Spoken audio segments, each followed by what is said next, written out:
रामायण की 13 रहस्य बातें। दोस्तों, आज हम आपको रामायण से जुड़े उन 13 रहस्यों से अवगत कराएंगे जिन्हें आम जन बहुत कम जानता है या फिर जानता ही नहीं।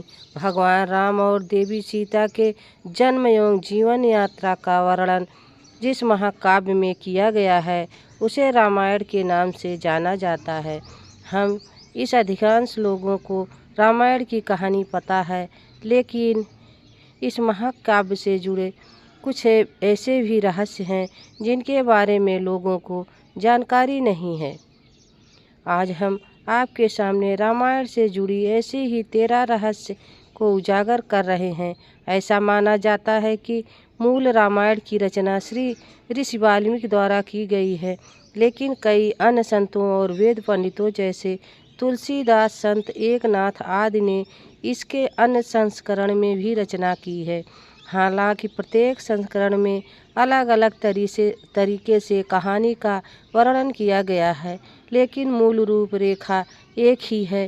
तो आज हम इस महाकाव्य और इस महाग्रंथ से जुड़े उन रहस्य को उजागर करेंगे जिनके बारे में बहुत कम लोग जानते हैं।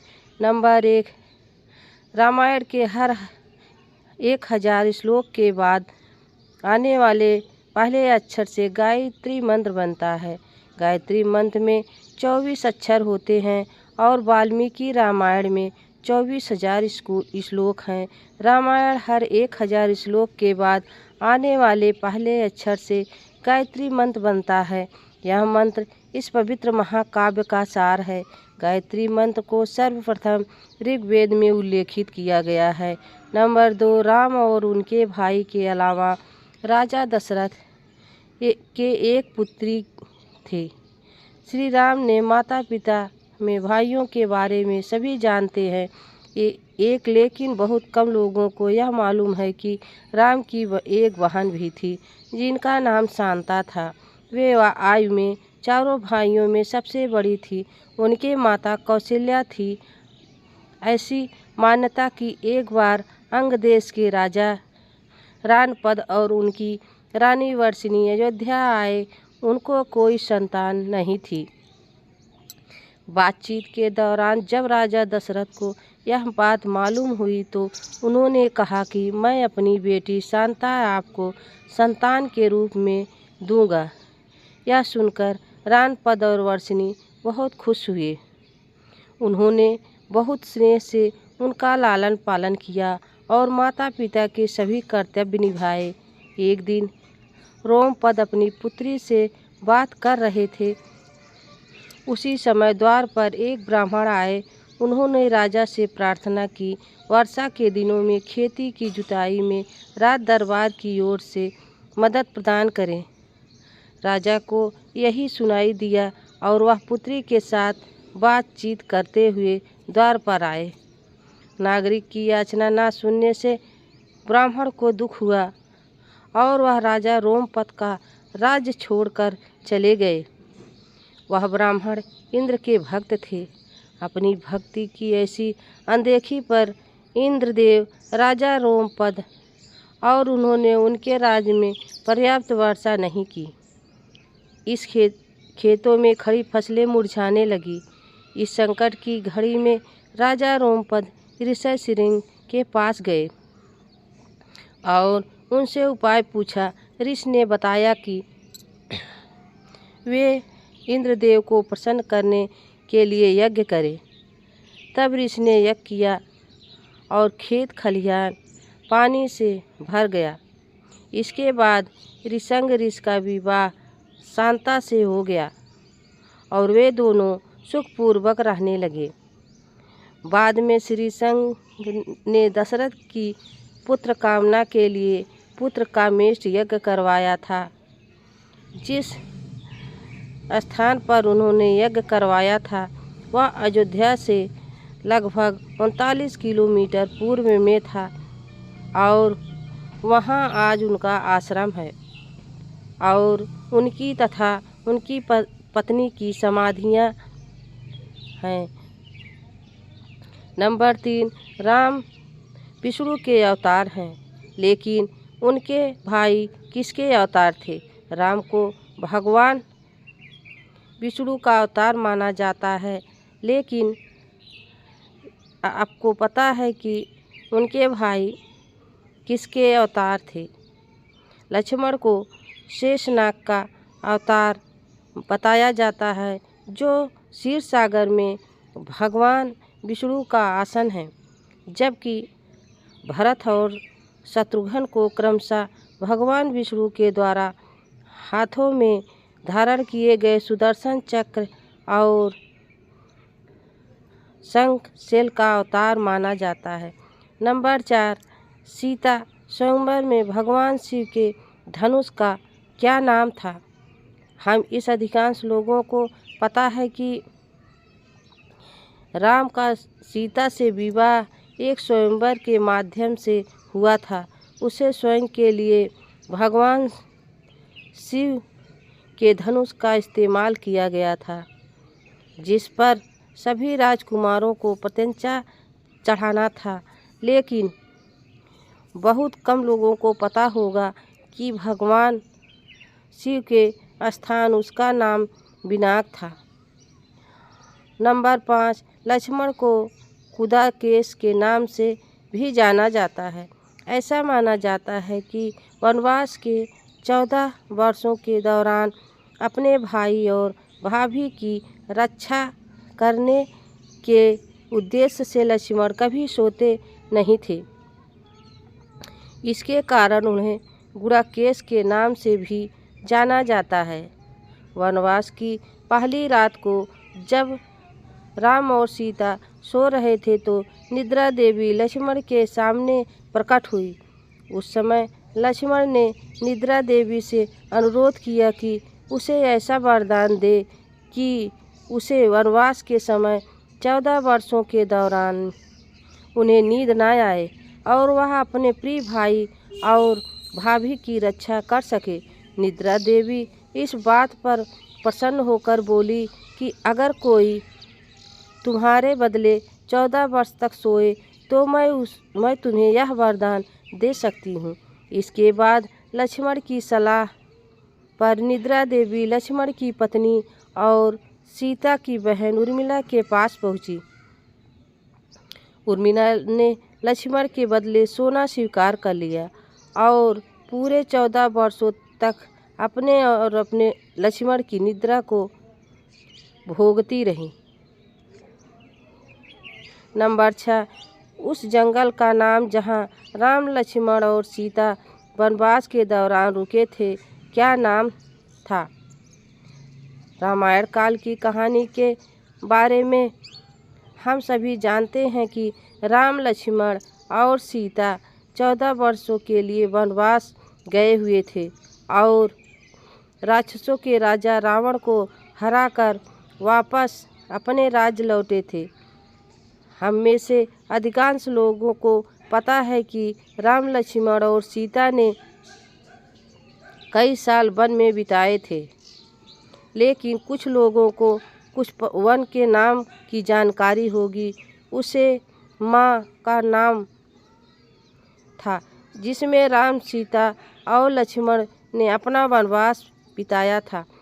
यह वन लगभग 35,600 वर्ग मील में फैला हुआ था। इसमें वर्तमान छत्तीसगढ़, उड़ीसा, महाराष्ट्र और आंध्र प्रदेश के कुछ हिस्से शामिल हैं। उस समय यह वन है राक्षसों का घर माना जाता था, इसलिए इसका नाम था। जहाँ दंड का अर्थ सजा देना और अरण्य का अर्थ मन है। नंबर 7, लक्ष्मण रेखा प्रकरण का वर्णन वाल्मीकि रामायण में नहीं है। पूरे रामायण की कहानी में सबसे बिछड़ा प्रकरण लक्ष्मण रेखा प्रकरण है, जिसमें लक्ष्मण वन में अपनी झोपड़ी के चारों ओर एक रेखा खींचते हैं।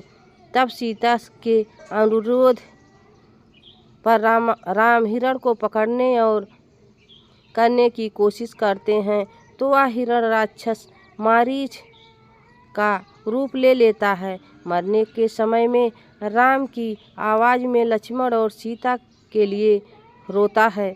यह सुनकर सीता लक्ष्मण से आग्रह करती हैं कि वह अपने भाई को मदद पहुंचा, क्योंकि ऐसा प्रतीत होता है कि उनके भाई किसी मुसीबत में हैं, फंस गए हैं। पहले तो लक्ष्मण सीता को अकेले जंगल में छोड़कर जाने को राजी नहीं हुए, लेकिन बार बार सीता द्वारा अनुरोध करने पर वह तैयार हो गए। इसके बाद लक्ष्मण ने झोपड़ी के चारों ओर एक रेखा खींची और सीता से अनुरोध किया, रेखा के अंदर ही रहें और यदि कोई बाहरी व्यक्ति से रेखा को पार करने की कोशिश करेगा तो वह जलकर भस्म हो जाएगा। इस प्रकरण के संबंध में अज्ञात तथ्य यह है कि इस कहानी का वर्णन वाल्मीकि रामायण में है और ना ही रामचरितमानस में है, लेकिन रामचरितमानस के लंका कांड में इस बात का उल्लेख रावण की पत्नी मंदोदरी द्वारा किया गया है। नंबर 8, रावण एक उत्कृष्ट वीणा वादक था। रावण सभी राक्षसों का राजा था। बचपन में वह सभी लोगों से डरता था, क्योंकि उसके 10 सिर थे। उसके भगवान शिव के प्रति उसके दृढ़ आस्था थी। इस बात की पुख्ता जानकारी कि रावण एक बहुत बड़ा विद्वान था और उसने वेदों का अध्ययन किया था। लेकिन क्या आपको पता है कि रावण के ध्वज में प्रतीक के रूप में वीणा होने का कारण क्या था? चूँकि रावण एक उत्कृष्ट वीणा वादक था, जिसके कारण उसके ध्वज में प्रतीक के रूप में वीणा वादक था। हालांकि रावण इस कला को ज़्यादा तवज्जो नहीं देता था, लेकिन उसे यंत्र बजाना पसंद था। नंबर 9, इंद्र के ऋषभ होने के कारण कुंभकर्ण को सोने का वरदान प्राप्त हुआ। रामायण में एक दिलचस्प कहानी हमेशा सोने वाले कुंभकर्ण की है। कुंभकर्ण रावण का छोटा भाई था। इसका शरीर बहुत विकराल था। रामायण में वर्णित है कि कुंभकर्ण लगातार 6 महीने तक सोता रहता था और फिर सिर्फ एक दिन खाने के लिए उठता और फिर पुनः 6 महीने के लिए सो जाता। लेकिन क्या आपको पता है कि कुंभकर्ण को सोने की आदत कैसे लगी थी? एक बार एक यज्ञ की समाप्ति पर प्रजापति ब्रह्मा कुंभकर्ण के सामने प्रकट हुए और उन्होंने कुंभकर्ण से वरदान मांगने को कहा। इंद्र को इस बात से डर लगा कि कहीं कुंभकर्ण वरदान में इंद्रासन न मांग ले, अतः उन्होंने देवी सरस्वती से अनुरोध किया कि कुंभकर्ण के जिह्वा पर बैठ जाए, जिससे वह इंद्रासन के बदले निद्रासन मांग ले। इस प्रकार इंद्र की वजह से कुंभकर्ण को सोने का वरदान प्राप्त हुआ था। नंबर 10, नासा के अनुसार रामायण की कहानी और आदम का पुल एक दूसरे से जुड़े हुए हैं। रामायण की कहानी के अंतिम चरण में वर्णित है, राम और लक्ष्मण ने वानर की सेना की मदद से लंका पर विजय प्राप्त करने के लिए पुल का निर्माण किया था। ऐसा माना जाता है कि यह कहानी लाखों वर्ष पहले की है। हाल ही में नासा श्रीलंका और भारत को जोड़ने वाले एक मानव निर्मित प्राचीन पुल की खोज की है और शोधकर्ताओं और पुरातत्ववेदों के अनुसार इस पुल निर्माण की अवधि रामायण काल पुल के निर्माण काल मिलती है। नासा के उपग्रह द्वारा खोजे गए इस पुल को आदम का पुल कहा जाता है और उसकी लंबाई लगभग 30 किलोमीटर है। नंबर 11, रावण को पता था कि वह किसके हाथों मारा जाएगा। रावण की पूरी कहानी पढ़ने के बाद हमें पता चलता है कि रावण एक क्रूर और सबसे विकराल राक्षस था जिसे सभी लोग घृणा करते थे। जब रावण के भाइयों ने सीता के अपहरण की वजह से राम के हमले के बारे में सुना तो अपने भाइयों को आत्मसमर्पण करने की सलाह दी थी। यह सुनकर रावण ने आत्मसमर्पण करने से इनकार कर दिया और राम के हाथों में कर मोक्ष पाने की इच्छा प्रकट की। उसने कहा कि अगर राम और लक्ष्मण को सामान्य इंसान तो सीता मेरे पास ही रहेगी, क्योंकि मैं आसानी से उन दोनों को परास्त कर सकता हूँ, और यदि देवता हैं तो मैं उन दोनों के हाथों मरकर मोक्ष प्राप्त करूँगा। नंबर 12, आखिर क्यों मृत्युदंड दिया? रामायण में वर्णित है कि श्री राम ने न चाहते हुए भी जान से पहले अपने छोटे भाई लक्ष्मण को मृत्युदंड दिया था। आखिर क्यों भगवान राम ने लक्ष्मण इतना चाहते हुए भी जान से बढ़कर अपने छोटे भाई लक्ष्मण को मृत्युदंड दिया था? आखिर क्यों भगवान राम ने लक्ष्मण को मृत्युदंड दिया था? यह घटना उस वक्त की है जब श्री राम विजय के बाद अयोध्या लौट आए थे और अयोध्या के राजा बन गए थे। एक दिन यम देवता कोई महत्वपूर्ण चर्चा करने के लिए श्री राम के पास आए।